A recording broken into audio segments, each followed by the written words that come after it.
Bien, buenos días, ¿cómo les va? ¿Cómo Muy bien, están? Fer, ¿cómo va? Bien.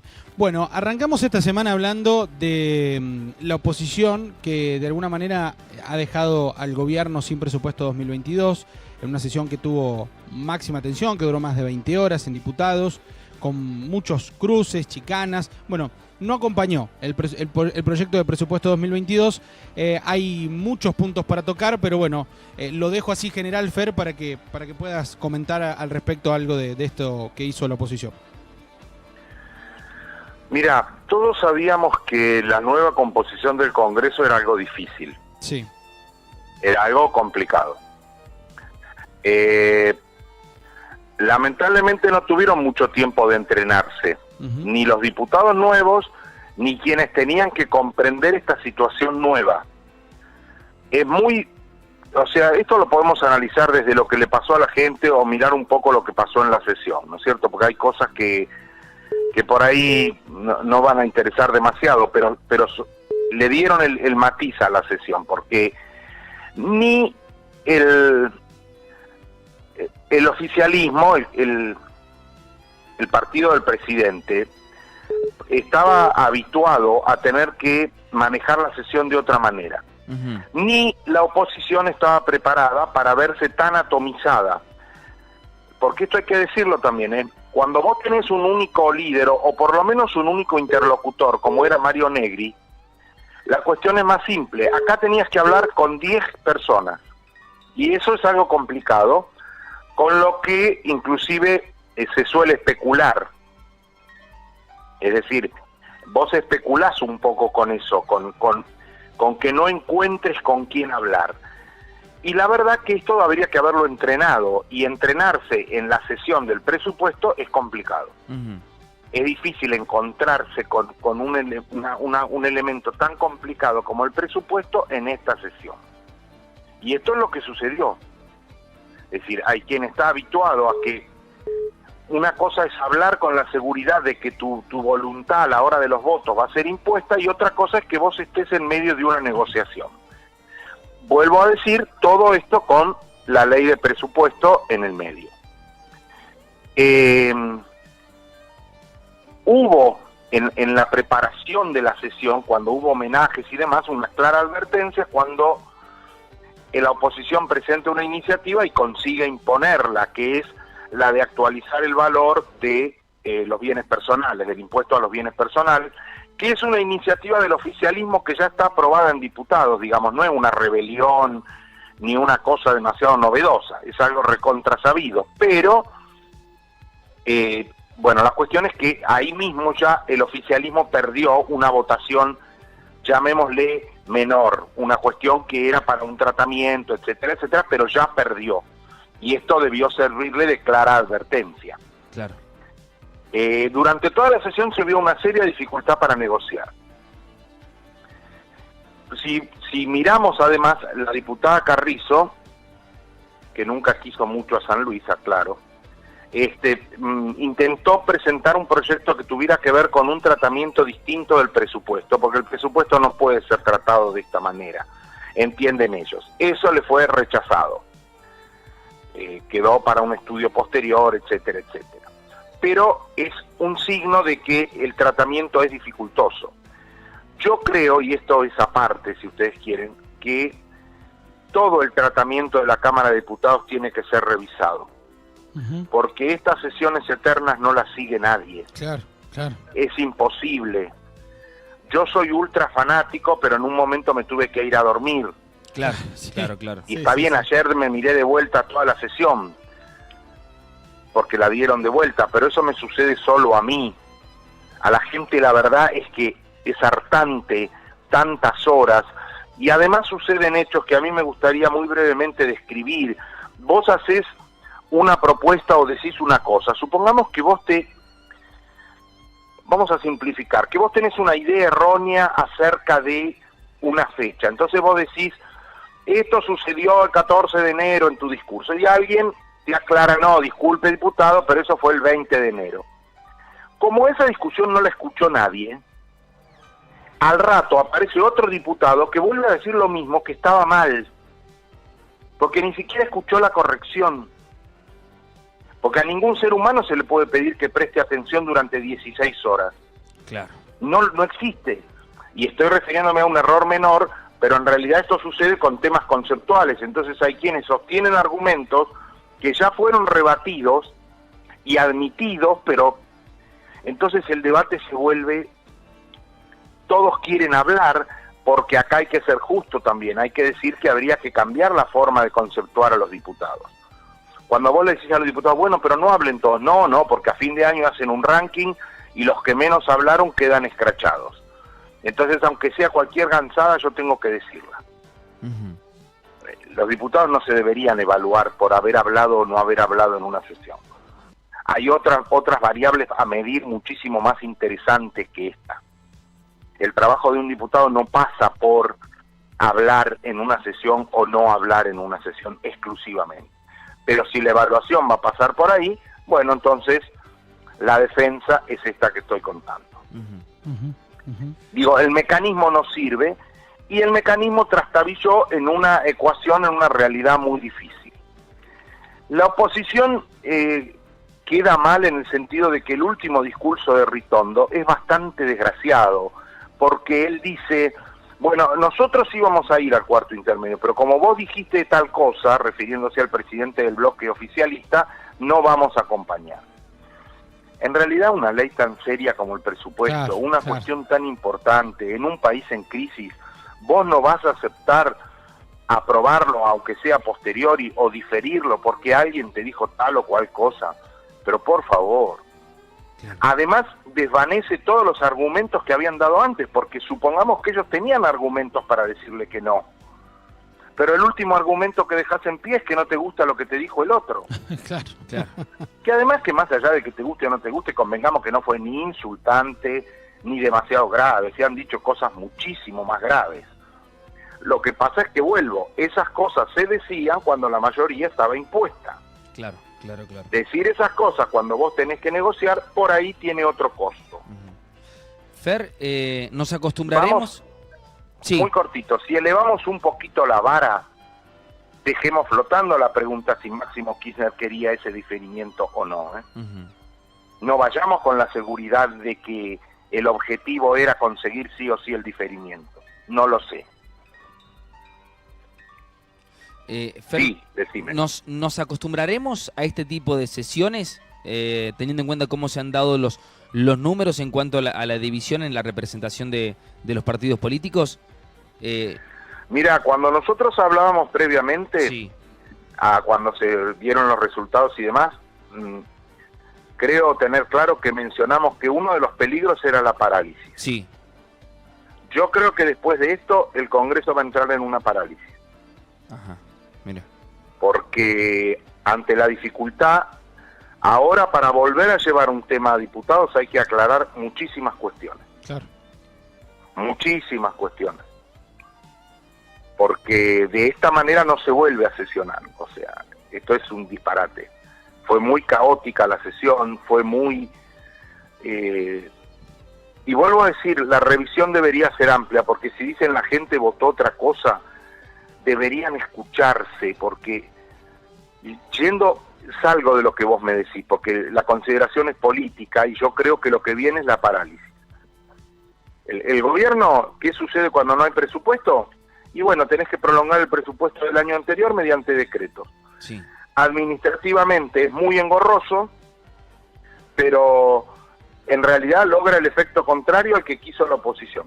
Le da una fuerte discrecionalidad al gobierno, muy fuerte, porque tiene que hacer decretos para hacer lo que no se hizo vía presupuesto, que es lo que correspondía. Entonces, lo que queda es muy discrecional. Yo creo que este método de sesionar además no sirve más, no lo van a reconocer ahora, pero no puede ser que si vos mirás cuántas veces dijeron es la ley de leyes, y no creo que bajes de las 200 veces. Claro.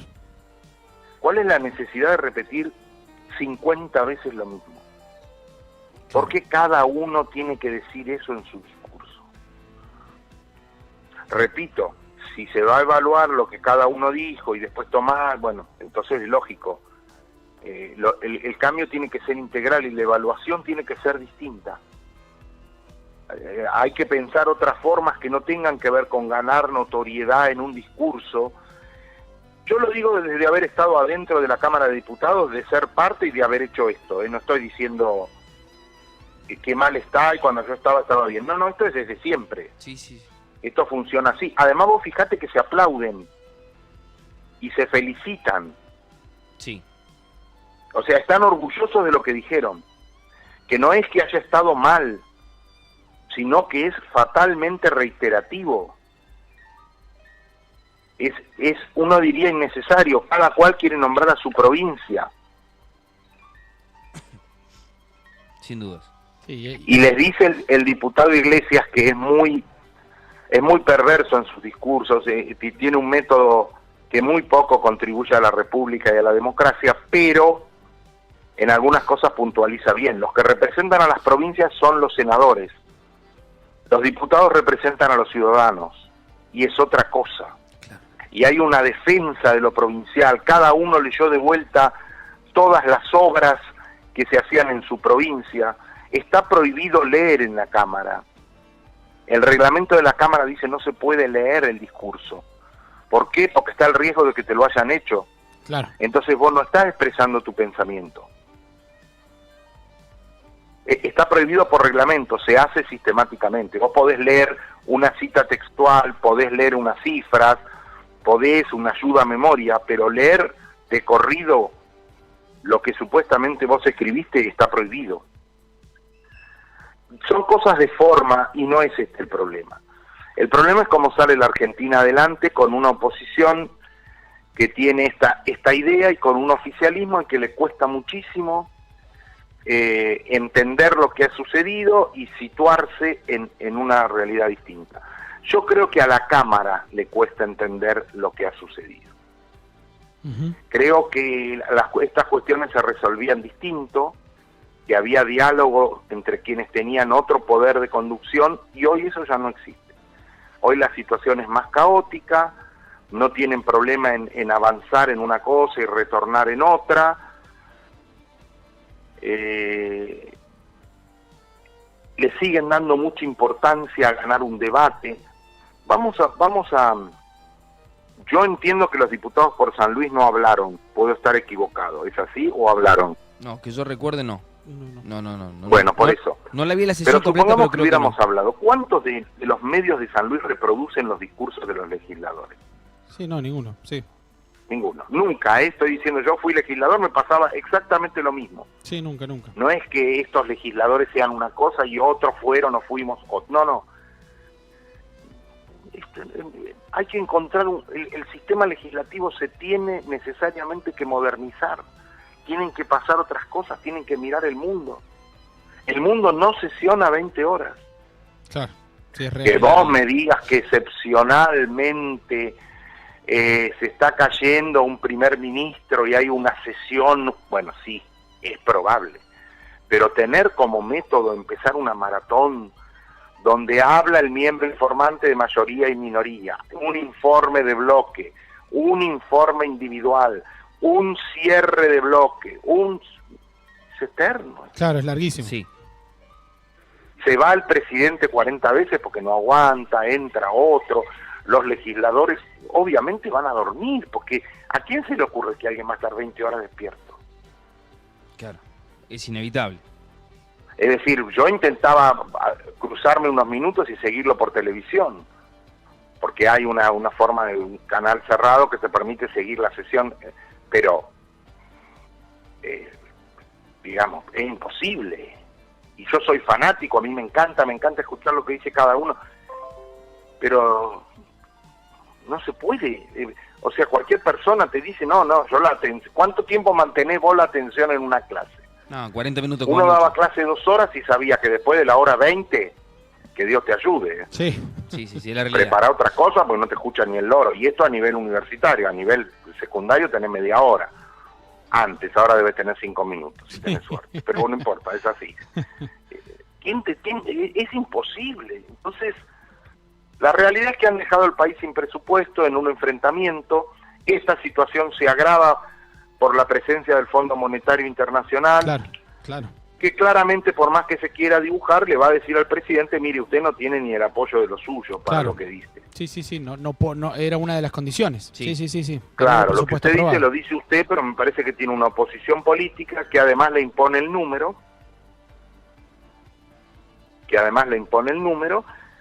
no quiere decir que no van a arreglar, porque qué sé yo, arreglar va a haber que arreglar igual, ahora es muy complicado. Tal cual. Es muy complicado, y si este era el objetivo, trabar todo, y sí, lo trabaste. No sé cuánto mejora la situación de los argentinos, lo que pasa que, bueno, el discurso es nosotros vinimos a ponerle freno, y le pusimos freno, y le pusimos freno. Claro, la nueva consigna. Ujú. No sé qué le representa a los argentinos esto de le pusimos freno. La verdad que Claro. lo bueno sería haber mejorado un poco el presupuesto, permitir que se haga la obra pública. Ahora te opusiste a un montón de obras públicas y eso te lo están facturando claramente como corresponde, porque hay cosas que no se van a hacer, todo se entorpece, la posición del país queda debilitada, y si alguien cree que está fortalecida la oposición por esto, me parece que comete un error serio. Sí. No, yo no lo veo de esa manera. Obviamente, yo no soy parte de la oposición en ese sentido, entonces me parece que hay otros mecanismos, que hay otros formatos, que hay otra manera de encarar la cuestión. Repito, desde lo formal hay una nueva forma legislativa en la Argentina, hay una nueva composición de los cuerpos legislativos, y es muy duro ensayarla con un tema como el presupuesto. Eso Claro. es cierto. Ujú. Eso es cierto, pero bueno, es así, era el momento y a eso se enfrentaron y la prueba no fue superada. Claro, como resultado. De manera que, bueno, Sí. tendremos que esperar. ¿Se prorroga Yo ahora? creo que lo que viene es la parálisis, porque el Claro. Ejecutivo sabe y le quedó claro que lo que someta a la consideración del Legislativo Sí, va a ser para va a un freno. ser para esto. Claro, Que esto no quita el rol de la oposición. Bueno, si se oponen, solo que ellos dijeron que trataron de hacer otra cosa. Lo que la oposición trató de hacer no lo logró tampoco. Ujú. El oficialismo no logró imponer su presupuesto y la oposición, que quería mejorarlo y tener presupuesto, tampoco lo logró. Sí, pusimos un freno. Bueno, Fer, ahora tendrán que explicar ellos cómo es esta teoría del freno Ujú. y a qué conduce. Claro, A mí no deja de asombrarme igual que haya alguna gente con la cara muy dura para hablar de economía, porque escuchar a algunos diputados explicar lo mismo que explicaban hace 4 años y que tuvo un estrepitoso fracaso, como si hubiera sido obra de un designio divino que cayó del cielo, Claro. La verdad que es llamativo. Es llamativo porque lo que están describiendo es el desastre que hicieron, y hay que ser bastante cara dura como para hacerse el tonto. claro que sí. Es decir, quienes le votaron todas las leyes que nos llevaron a este desastre, ahora se manifiestan asombrados y, uy, ¿cómo hacemos? Bueno, hubieran pensado antes, muchachos. Este endeudamiento inequívocamente lo votaron ustedes, incluido Claudio Poggi y los que acompañan al PRO en esta situación. Ujú. Y ahora, no, porque hay que ser ordenados. Si hubieran sido ordenados y hubieran sido todo lo que dicen que hay que ser, no estaríamos en este desastre. Claro. Y eso también hay que decirlo. Ujú. Fer, te queremos agradecer como siempre por este ratito. No, al contrario, gracias a ustedes, un abrazo grande. Gracias, Abrazo Fer. grande. Abrazo grande.